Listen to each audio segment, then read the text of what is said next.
Sir, we live in villages.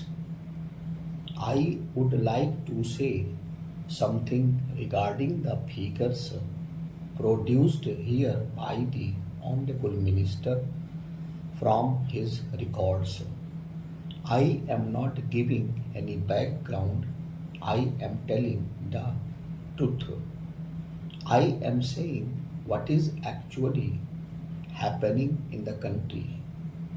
There is a PEO in each block and a PU in each district.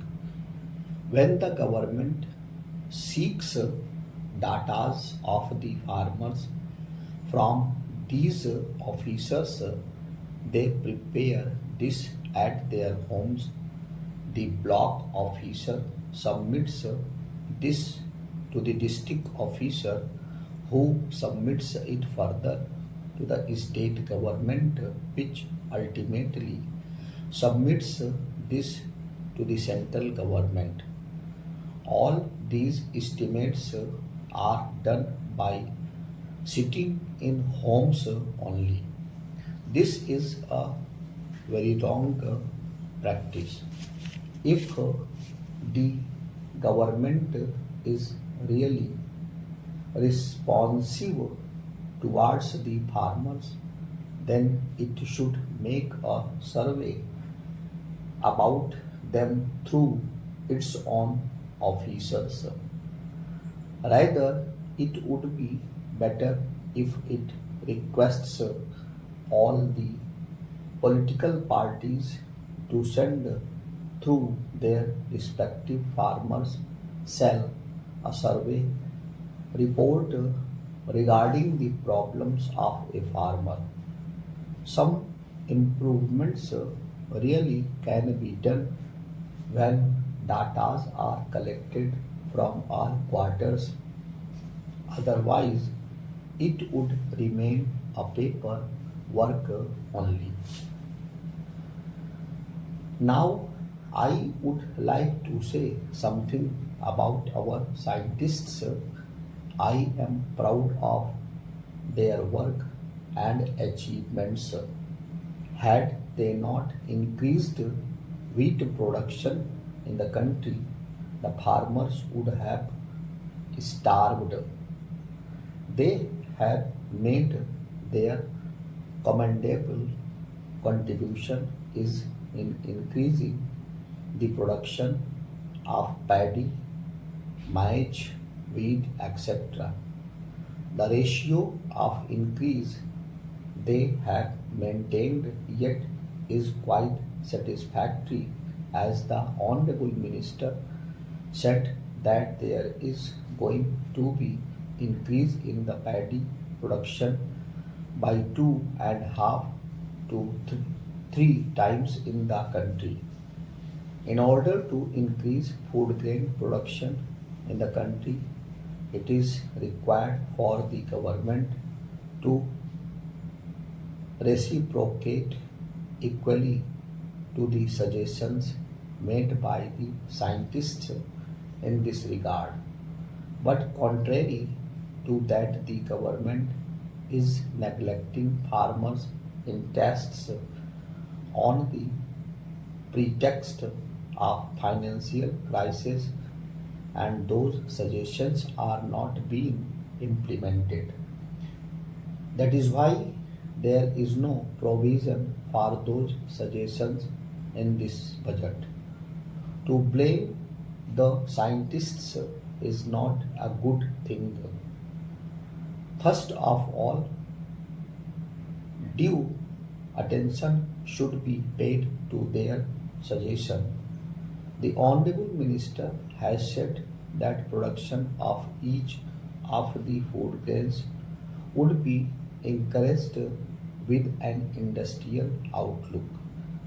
For this purpose, full grants must be provided in the budget, and he has to get it sanctioned from the Honorable Prime Minister and the Minister of Finance.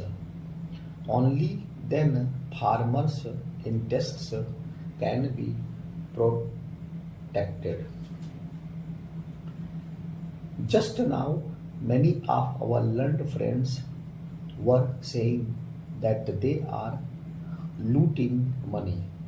I think this is not a correct remark.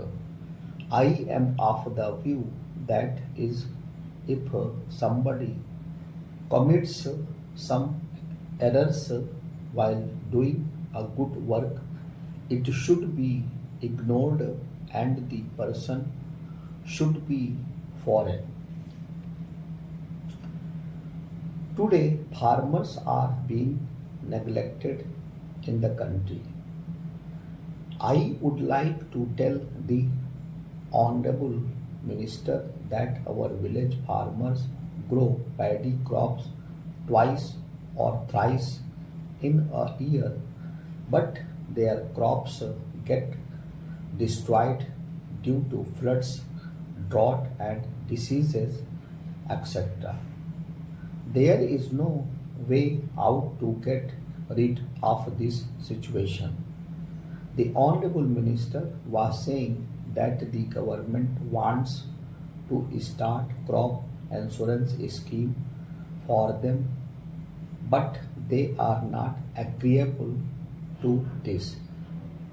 This is not so. We farmers are ready to pay half of the amount for this, but for that there should be a basic analysis of the scheme. The insurance officials show their interest in ensuring only the good price pieces of land adjacent to the houses of the farmers.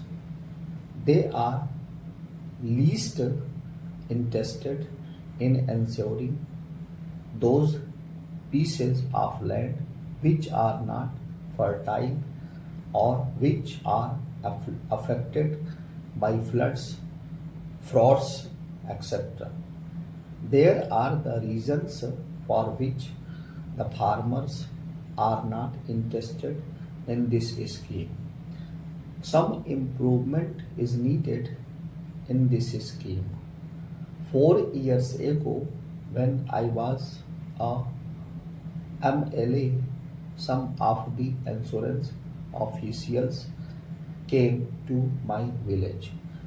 They were interested to ensure only the particular piece of land which was adjacent to my house.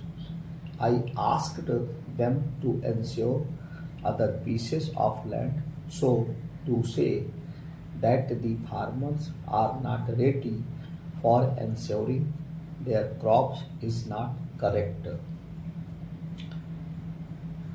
Secondly, I would like to say that jute is produced in our areas, but proper pricing of this produce is not done. Bags are made of jute which is grown abundantly in Bengal, Bihar and Assam. Jute is not grown in this area. When there is a bumper crop, it fetches hardly rupees 200 to 400 per quintal, but the year the farmers grow less quantities of this crop, its prices go up to rupees 600, 800 per quintal. This fluctuation in prices is a cruel joke on them. There is a need to pay proper attention to it. These days, its price in Bengal and Bihar, especially in the commissaries of this area, is rupees 300 per quintal, whereas 2 months ago its price was rupees 700 per quintal. What is this